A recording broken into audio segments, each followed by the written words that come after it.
Hello everyone, and welcome to episode 45.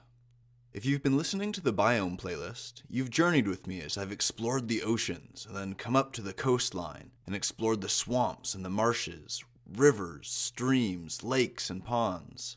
This has been a migratory journey, moving through marine biomes, deeper inland to more terrestrial biomes.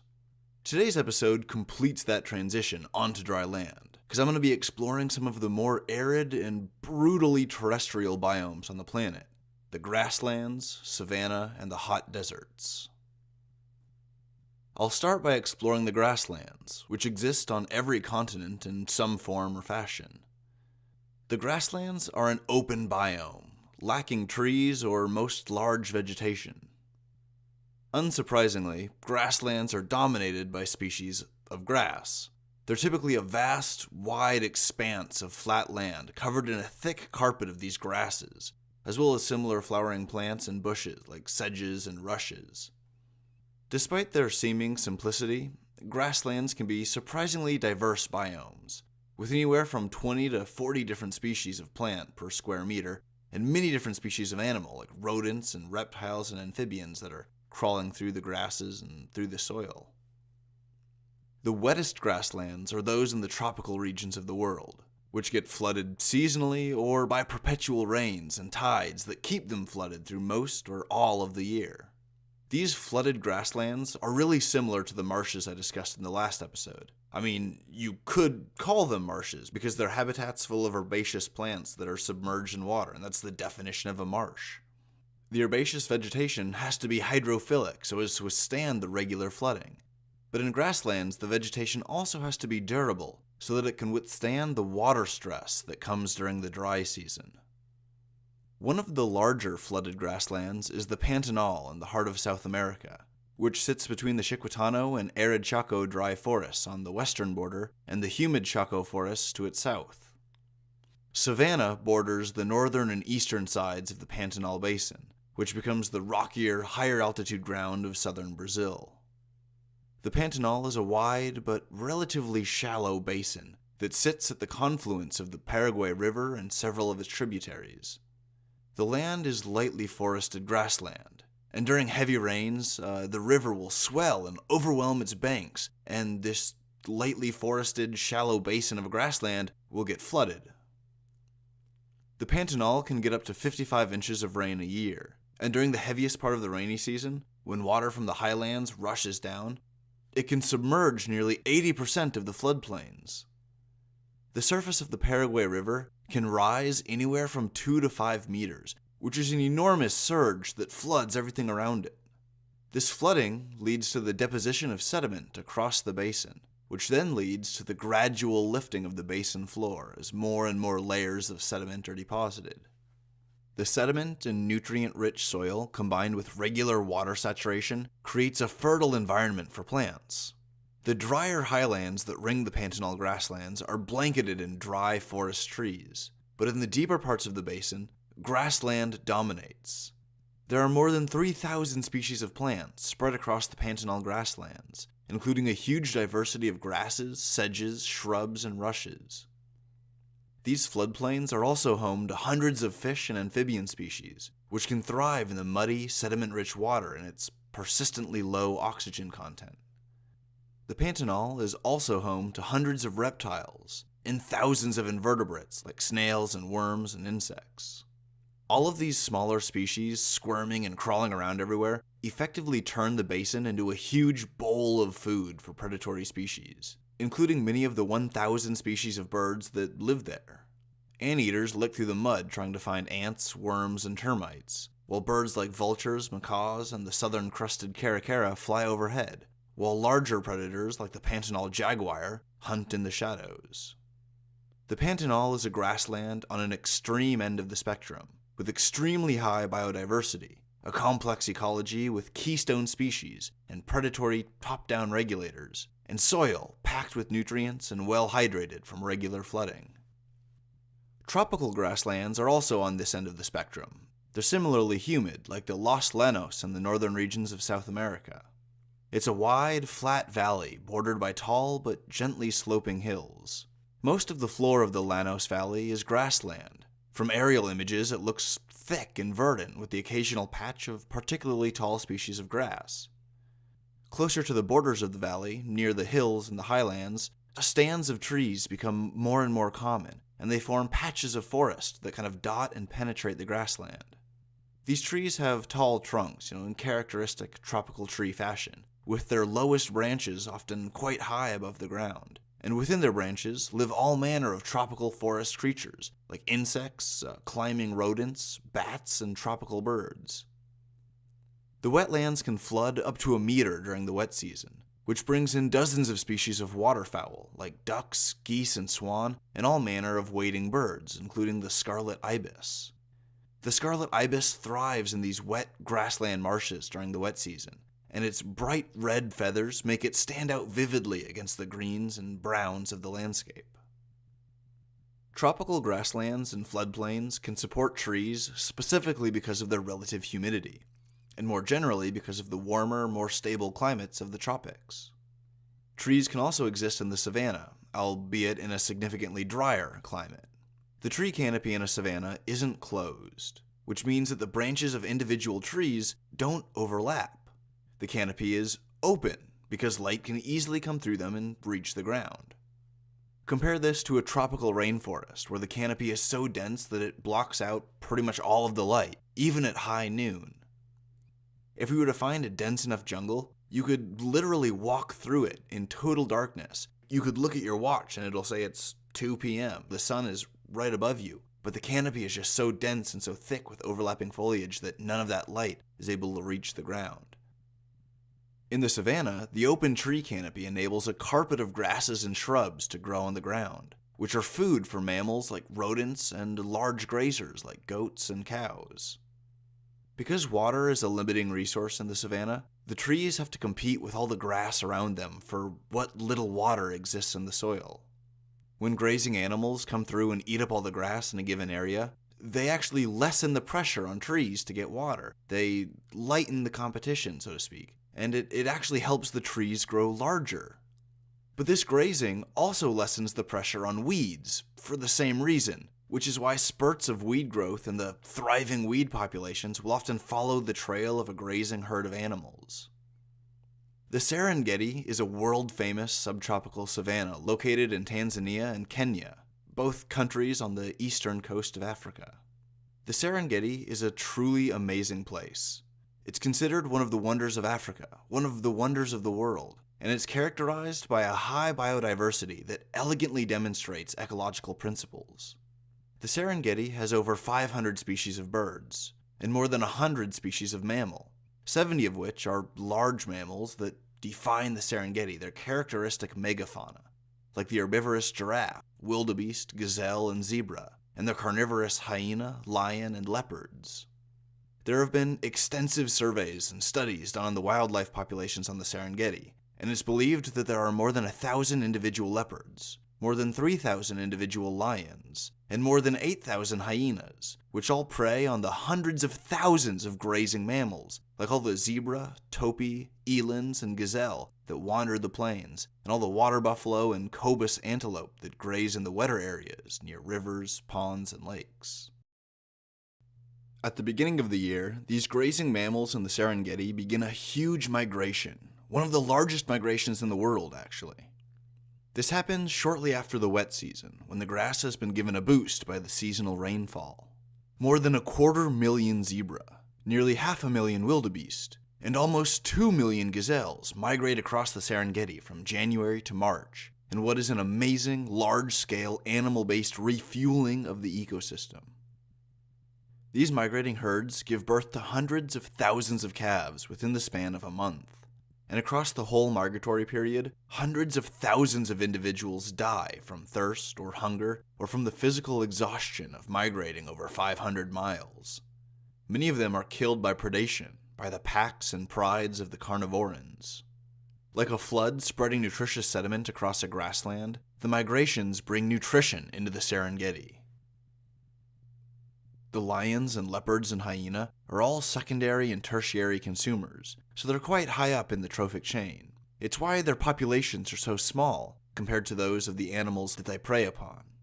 It's when all these grazers come migrating in that they're literally saturating the ecosystem with chemical energy in the form of nutritious animal flesh.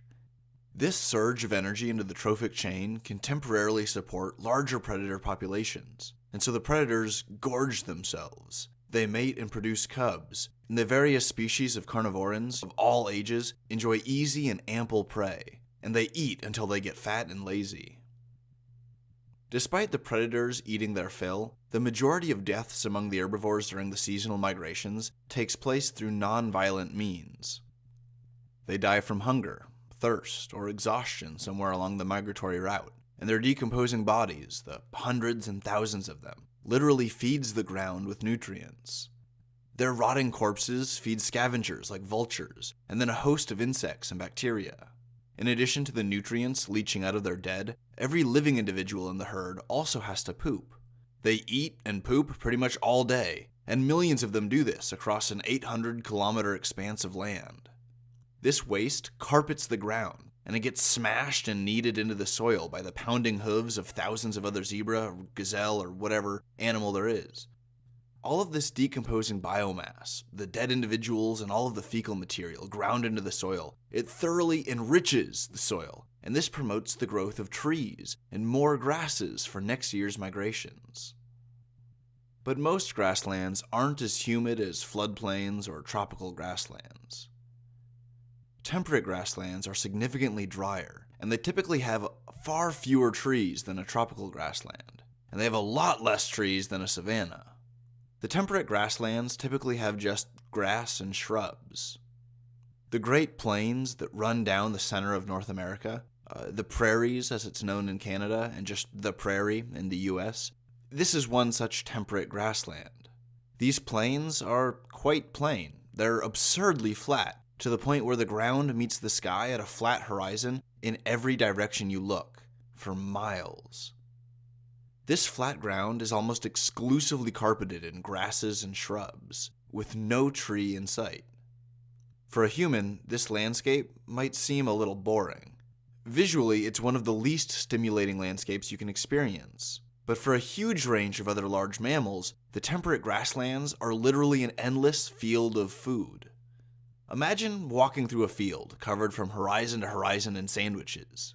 Everywhere you go, you're walking on a thick layer of delicious sandwiches, all different kinds of sandwiches. You can reach down and grab one and eat however much you want.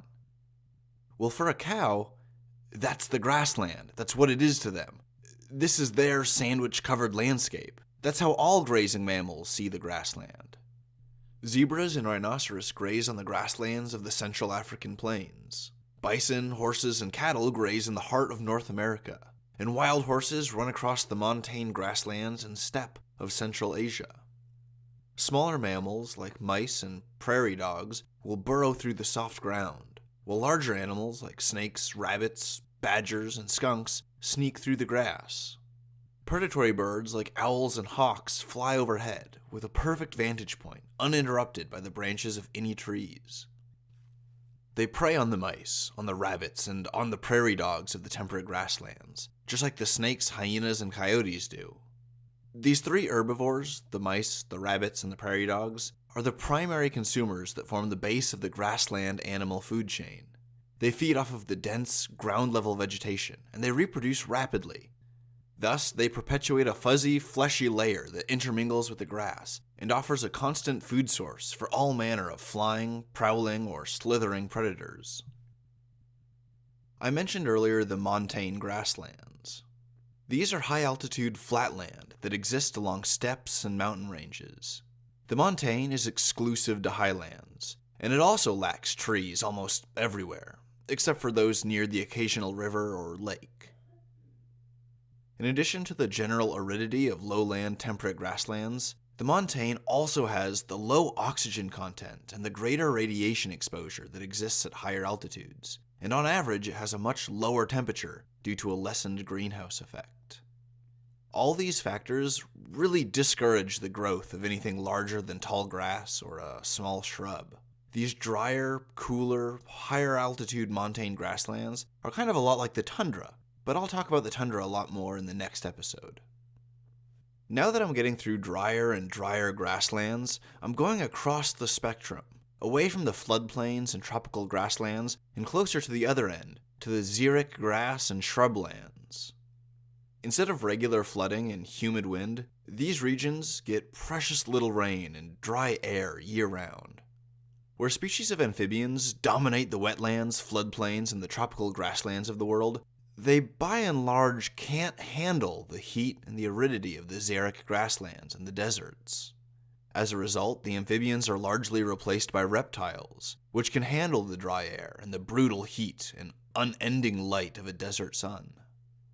Some amphibian species persist in these dry biomes, but they're rare, and they've evolved unique means of surviving in their unforgiving habitat. Xeric grasslands and shrublands are inhabited by hundreds of species of shrubs, ferns, and flowering plants that dot the otherwise barren soil.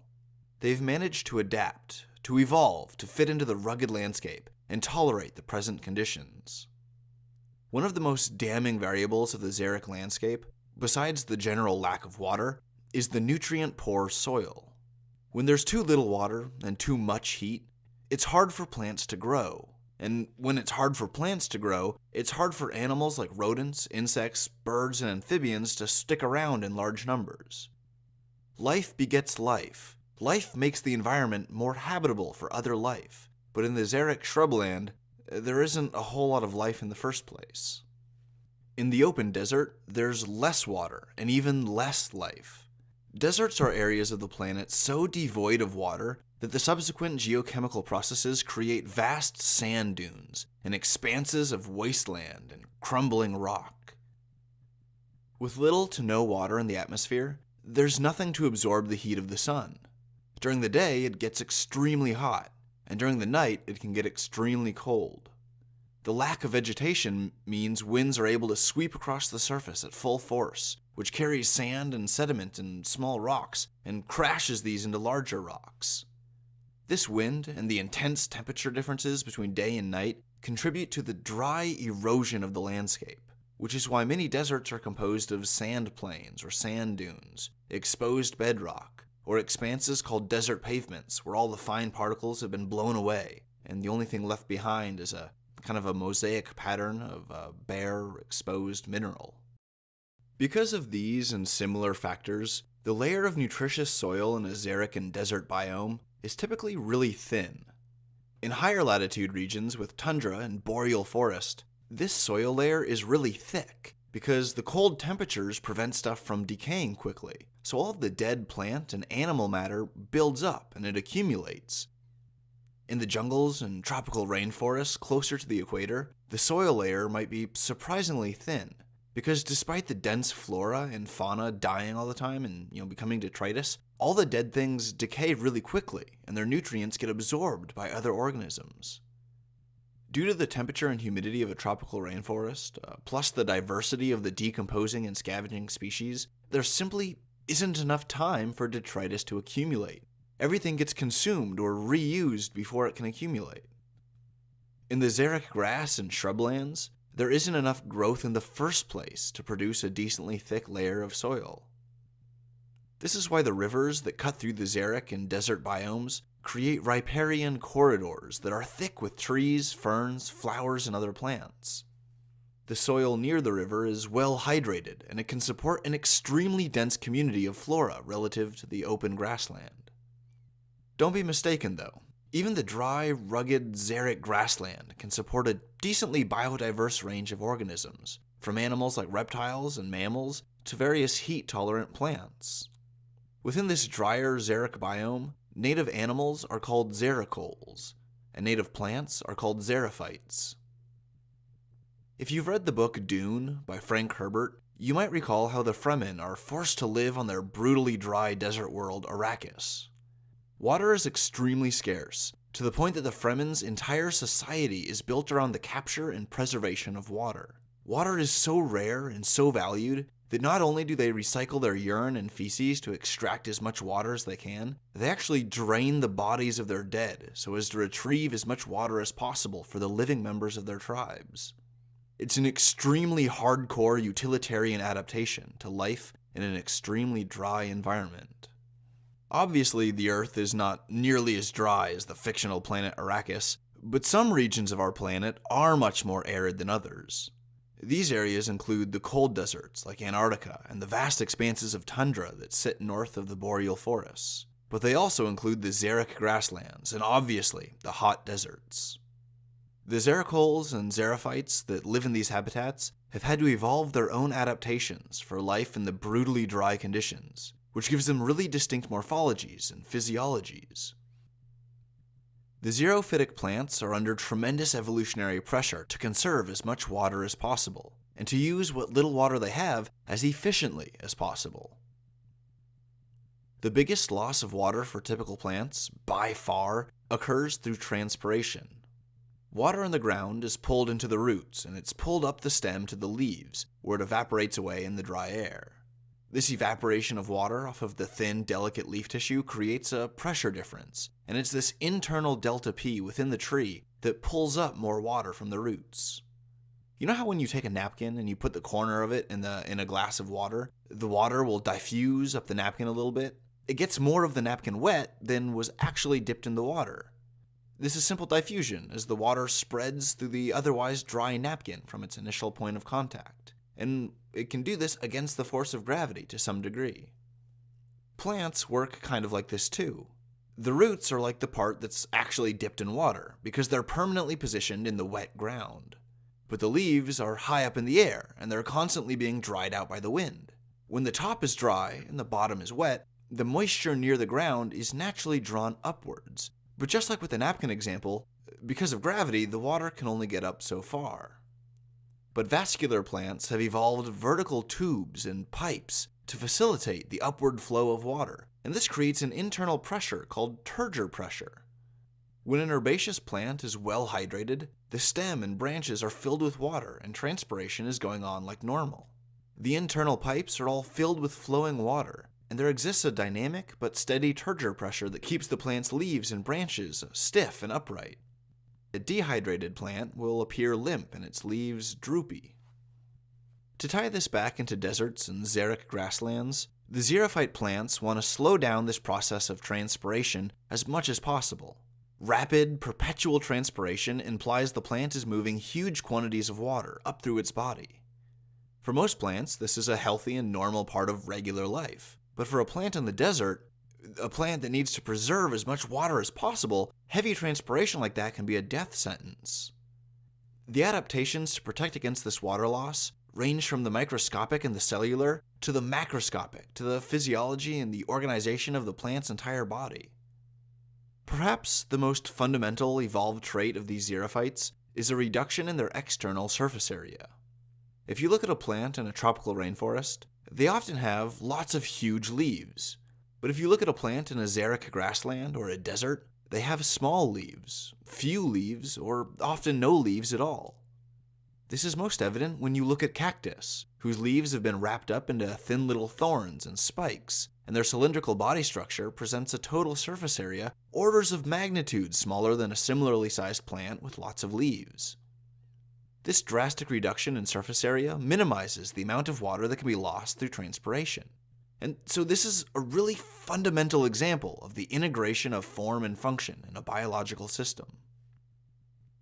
Plants also have little pores, called stomata, that have to be open at least some of the time so that carbon dioxide can come in and oxygen can go out. This is a critical aspect of photosynthesis. Plants can't grow and produce carbon compounds without their stomata enabling gas exchange. But these open stomata also let water evaporate out of the plant. Water kind of leaks out in a vapor form.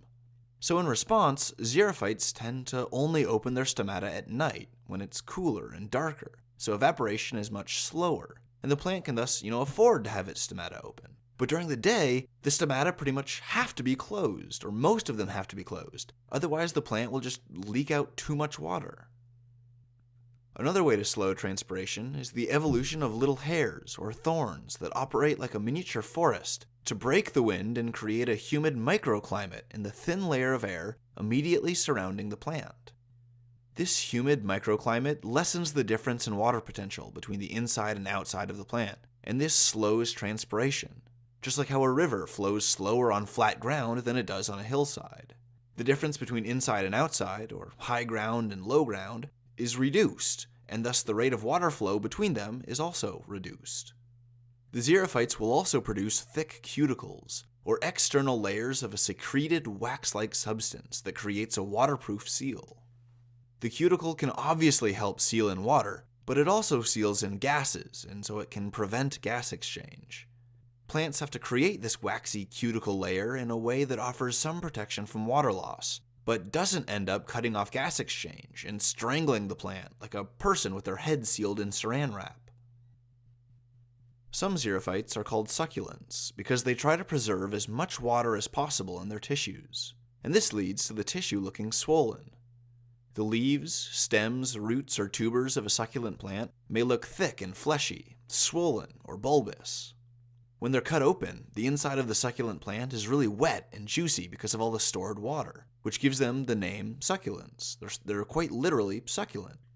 These plants are kind of like huge water capsules that dot an otherwise dry and barren landscape. These xerophyte plants also engage in a specialized kind of water-efficient photosynthesis called crassulation acid metabolism, but I'll get into that in more detail on a future episode that focuses exclusively on photosynthesis. The animals that live in deserts and the xeric grasslands are called xericoles, and just like their xerophyte counterparts, they've had to evolve and adapt to fit into their punishingly hot and brutally dry habitat. Just like plants, the desert animals' top priorities are conserving water and staying cool. What's really fascinating is that just like the cuticles produced by the plants to seal in moisture, desert animals that range from insects to birds to mammals will secrete an oily layer that serves the exact same purpose. This thin layer of oil secreted onto the exterior of their skin is like a watertight seal, and it helps to minimize water loss through sweating. What's even more fascinating is that several species of desert insects will secrete particular wax molecules that actually rearrange themselves when it gets too hot, and this allows for evaporation. Much like sweating, this evaporation cools the insect, but it only activates when it's too hot, around 30 degrees Celsius, and so it's kind of like an emergency cooling mechanism. Most desert mammals and birds also have a suppressed sweat response, as sweating wastes water, so they've adapted other ways to cool themselves off. Many of these creatures rely on panting, which still loses water through the mouth, but overall it's much less water than would be lost through full-body sweating. Other animals will spread liquid over their bodies to cool off, like tortoises that drool on their neck or their legs, or rodents that lick their fur on their legs to kind of dampen them and keep themselves cool. Some birds will even urinate on their legs as a way to cool down. A more ingenious way to preserve water involves the concentration of urea in the urine. In all animals, the nitrogenous waste products of digestion are broken down into urea and diluted in water so as to be easily flushed out of the body. But when you're in the desert and every ounce of water counts, you can't afford to dilute your urea with too much water. This evolutionary pressure has forged major alterations to xericole kidneys. The nephrons are longer, the glomeruli are fewer in number, and the glomerular filtration rate is greatly reduced. In simpler terms, this means that less water is extracted from the blood to dilute the urea, and the urine comes out relatively dry. Some animals don't dilute with urine at all, and excrete their waste as raw uric acid. Feces is also pretty water-heavy in most animals, so xericoles produce fecal waste that's extremely dry, if not entirely so. There are apparently species of insects that excrete just dry pellets. The few amphibians that dwell in the deserts and xeric grasslands are generally hardier species of toad and frog. These guys have permeable skin, and they really depend on moisture, so life in the desert environment requires extreme solutions. Xericole frogs can store a lot more nitrogen than other frogs, which effectively means they urinate a lot less often. Some frogs have external glands, and these excrete a fluid of lipid molecules, and the frogs can literally wipe these glands with their limbs and then smear the lipids all over their bodies. This is kind of like a built-in form of sunscreen, almost. It's really weird. Other frogs do even crazier stuff, like burrowing underground at the height of the dry season and partially shedding their skin layer. Layer after layer of skin gets partially shed, until the burrowed frog has wrapped itself in a cocoon-like suit of flesh layers. This literal skin cocoon, or skin suit, is generally impermeable to water, and this helps the frog preserve the water in its body. This gnarly technique is kind of like the frog is trying to mimic the thick skin and scales of its reptilian cousins. During the wet season, or I suppose in the desert it would be the wetter season, the frogs fully shed their skin and they start over. Animals from insects, rodents to reptiles also keep cool through burrowing, or by compulsively seeking out shade and shelter under rocks and crevices or beside a cactus or a dense bush. Animals like the fennec fox or the desert hare have really large ears permeated with dense vasculature. When they get too hot, the veins in the ears dilate so that more blood flows through them, and they cool off. There's more blood running through the thin ear tissue, and this ear tissue is exposed to the cooler air, and this cool air pulls the heat out of the animal's body, literally pulling heat out of their blood.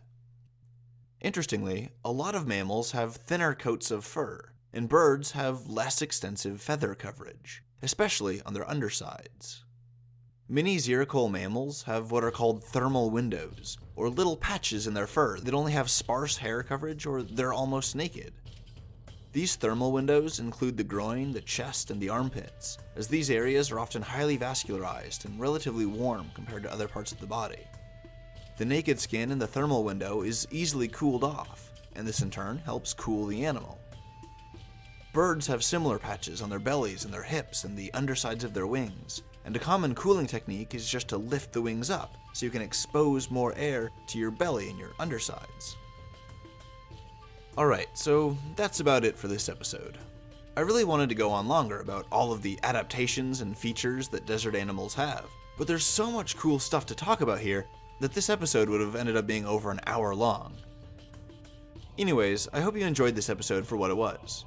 And I hope you learned something cool or something fascinating or exciting about the grasslands, the savanna, and the desert. And as always, thanks for listening.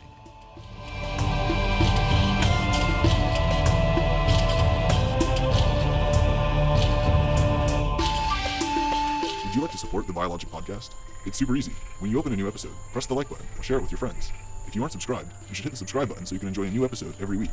You can also peruse our official store, which has a ton of cool stuff like hand-designed t-shirts, hoodies, and stickers. All the links you need are in the description section below.